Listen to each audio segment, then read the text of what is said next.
ये गुमराह कर रहे हैं कि 4 साल के बाद इतने पैसे दे देंगे।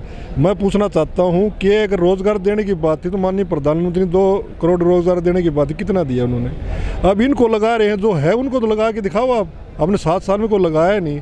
यह जुमला है, इस जुमले के खिलाफ आज ये हमारी संयुक्त मोर्चा की मीटिंग है और इसमें अग्निपथ योजना और MSP और जो और वादे प्रधानमंत्री ने किए थे उनके खिलाफ किस प्रकार प्रधानमंत्री को झुकाया जाए, केंद्र सरकार को झुकाया, उसका आज फैसला होगा।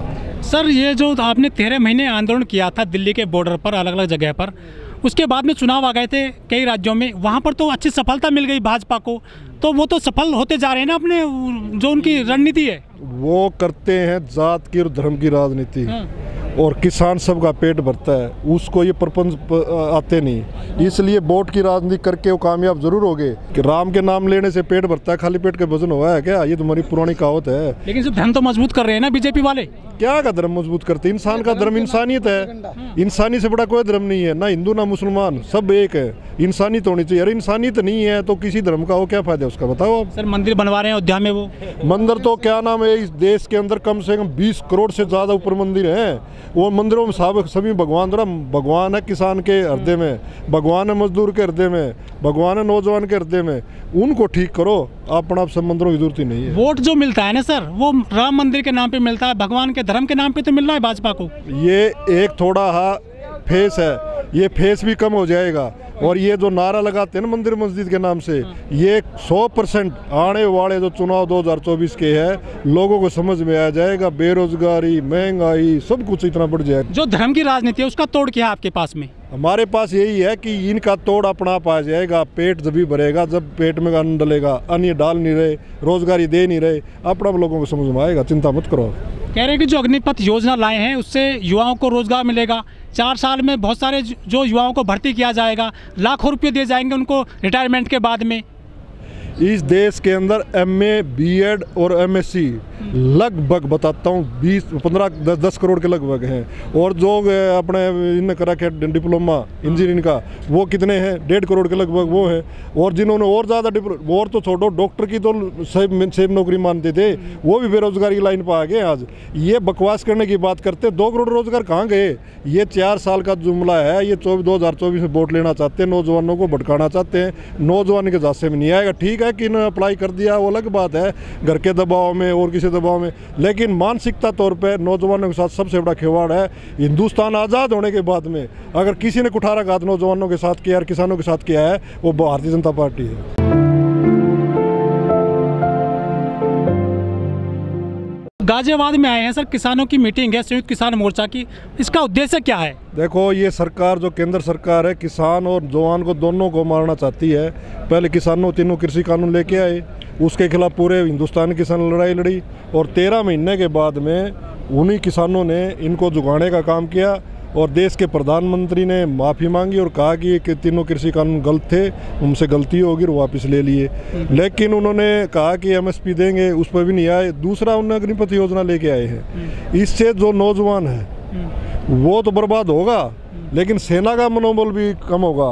क्योंकि सेना के एक ही काम कर रखा है कि जिन्हों मिलती थी पेंशन, जो हमारे सैनिक भाइयों को जो सरहद पर दिन रात नौकरी वो करते थे रक्षा देश की, चाहे सर्दी हो, गर्मी हो, तूफान हो, कैसे भी बर्फीली हवा आती हो, उनकी पेंशन बंद करने की योजना है ये। मैं निश्चित तौर पे एक बात कहता हूँ, ये ठीक है गणित के हिसाब से जीत जाएंगे या जीत रहे हैं, लेकिन लोग बहुत परेशान है और हमारा संयुक्त मोर्चा लड़ाई लड़ता रहेगा और सरकार की गलत नीतियों के खिलाफ अटके रहेगा और झुकाएगा और गलत नीति वापस करवाएगा। ये हमारा संकल्प है। संयुक्त मोर्चा के बहुत सारे जो किसान संगठन है वो भी चुनाव लड़े थे ना, उनको जीत तो मिली नहीं है।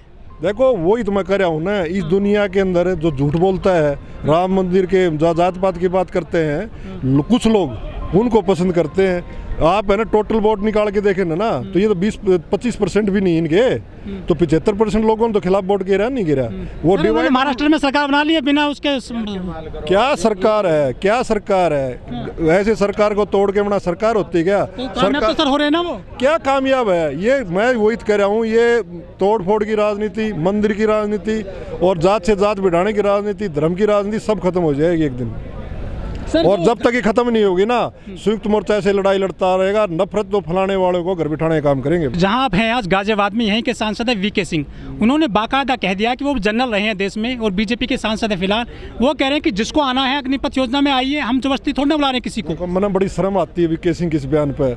ठीक है, जनरल थे तब तक इज्जत करते थे, लेकिन इस पद पर आने के बाद में अपनी गरिमा का, उन्हें 6 महीने की नौकरी बचाने के लिए कोर्ट में क्यों गए भाई? वो क्यों गए कोर्ट में? उसे को पूछना चाहिए। और मैं पूछना चाहता हूँ, वो भिवानी जिले से संबंध रखते, जिस जिले से मैं संबंध रखता हूँ, ठीक है, एमपी तो यहाँ से, उनसे मैं पूछना चाहता हूँ कितने लोग रोजगार देने के लिए वहाँ उन्होंने सेना की भर्ती करवाई?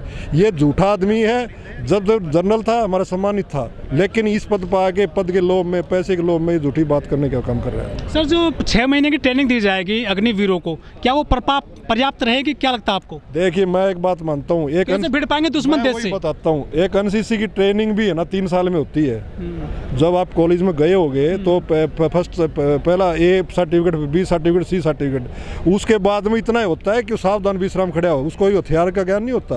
तो मैं कहता हूँ 10 साल में जाके सैनिक पूर्ण रूप से तैयार होता है। और ये यूक्रेन और रूस का युद्ध था ना, वह क्यों, क्या कारण था? रूस के पास ऑटोमेटिक हथियार थे, क्यों चलाने वाला कोई नहीं था।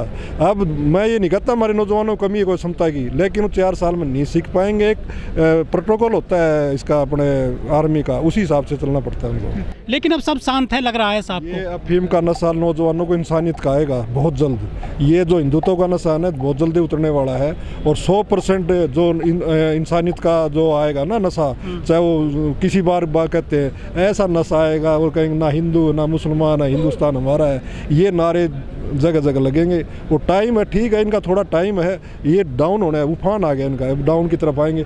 ना ये किसान का भला कर रहे, या ना नौजवान का भला कर रहे, ना व्यापारी का भला कर रहे, ना महिलाओं की सुरक्षा कर रहे। इस देश के अंदर महंगाई कितनी बढ़ गई है, इन्हें करा क्या है?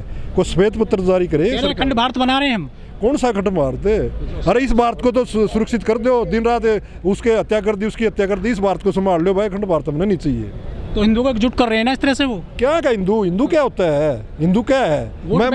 मैं मोदी जी के साथ बहस करने के लिए तैयार हूँ। अगर पूरा डेफिनेशन हिंदू की बता दे तो मान दे। हिंदू क्या है? हिंदू का मतलब ये है कि सभी धर्मों की जो सम्मान करता है, हिंदू वो है। हिंदू वो है इस देश के अखंडता और एकता को बनाए रखे, हिंदू वो है।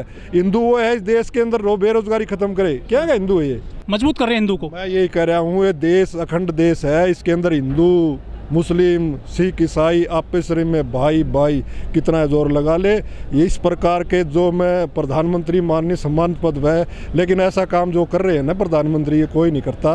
वो गलत सोच का आदमी कर सकता है, प्रधानमंत्री नहीं कर सकता। पीएम साहब ने इस पे बयान दिया है कि जो अग्निपथ स्कीम लेकर आए हैं इसके दूरगामी परिणाम होंगे। इसको अभी थोड़ा सा लोग विरोध कर रहे हैं। इसकी जो है काफ़ी अच्छाई हैं जो बाद में मिलेंगी। दूरगामी इतने होंगे कि जो 4 साल में थोड़ा मोड़ा हथियार चला के आएगा ना, अपराध की दुनिया की तरफ नौजवान चला जाएगा। ये दूरगामी परिणाम है इसके। टीवी पर सर बहुत सारे बीजेपी के नेता हैं, रिटायर्ड जनरल वगैरह हैं, वो भी इसकी अच्छाई बता रहे हैं। टीवी वाले बहुत मेहनत कर रहे हैं इस स्कीम को लेकर। देखो, आप एक जनरल की बात कर रहे हो, मैं 16 लेफ्टिनेंट जनरल और मेजर और ब्रिगेडियरों की बात करता हूं, जिन्होंने अपना यूट्यूब पे डाला है कि अग्निपथ योजना नौजवानों का बेड़ा गर्क करेगी, सेना का मनोबल। वो क्यों नहीं दिखाते?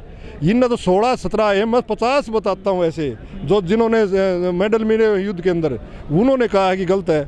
आप बताओ। आप सर, जो जिस तरह से आपने किसान आंदोलन को जीता था, क्या लगता है जो नौजवान है वो जीत पाएंगे अग्निपथ स्कीम को लेकर? देखो, जिसके अंदर बिल्कुल निष्पक्षता होगी, ईमानदारी होगी, अनुशासन होगा, वो हर एजिटेशन जीता जाता है। ये भी एजिटेशन जीतेगा। जो हमारी संयुक्त मोर्चा है ये ईमानदार मोर्चा है और 100% सरकार को झुकाएगा। जिस प्रकार किसान एजिटेशन के अंदर तीनों कृषि कानून वापस हुए थे, ठीक इसी प्रकार यही प्रधानमंत्री और आने वाले टाइम में ये कहेगा कि मेरे से गलती होगी, मैं भावना नहीं समझ सकेगा। किसान कुछ समर्थन करेंगे युवाओं को जो अग्निपथ स्कीम है उसके खिलाफ कोई आंदोलन करेंगे? आप कुछ निर्णय लिया अभी तक? 100% है। पहले भी जो जितने भी चले हैं कोई 1 महीने के अंदर अंदर सभी किसानों ने भाग लिया है, नौजवानों को आगे किया, किसान पीछे रहे और उनको एक ही बात सिखाई कि अनुशासन और एकता में रह के काम करना, इंसानी फैलानी, गांधीवादी तरीके से चलाना है।